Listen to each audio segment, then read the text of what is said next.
Poznáte to. Ráno nasadnete do auta, pustíte vetranie a nevidíte na cestu. Navyše sa vám po aute šíri nepríjemný zápach. Problém nie je v aute, ale v tom, čo v ňom dýchate. Dnes si ukážeme, ako sa zbaviť vlhkosti a baktérií raz a navždy.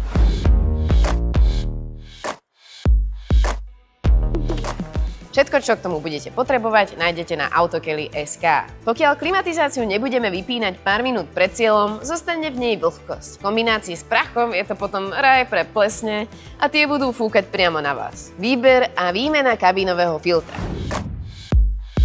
Prvý krok je filter. Odporúčam vám uhlíkový filter, ktorý dokáže pohltiť pachy aj zvonku a nie len prach. Pri tomto type auta je kabínový filter prístupný z kabíny. Otvoríme si teda priehradku pred spolujazdcom, povolíme si háčik z boku priehradky a teraz ju vycvakneme von. Odcvakneme si držiaky a vyberieme kryt.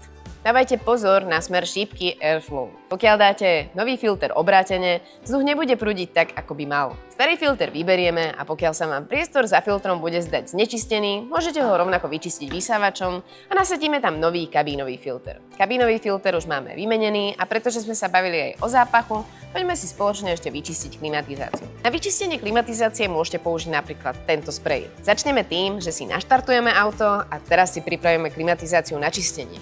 Zapneme cirkuláciu vzduchu, ale klimatizáciu vypneme. Na to pozor. Zapneme si vetranie na maximum a na maximum dáme taktiež teplotu. Po uplynutí požadovanej doby, teda po 5 až 10 minútach, dáme klimatizáciu naopak na čo najmenej a zapneme ju. Sprej umiestnime na podlahu a zatlačíme poistku. Auto pozatvárame a sprej necháme pôsobiť 5 až 10 minút. Po uplynutí danej doby auto dôkladne vyvetráme.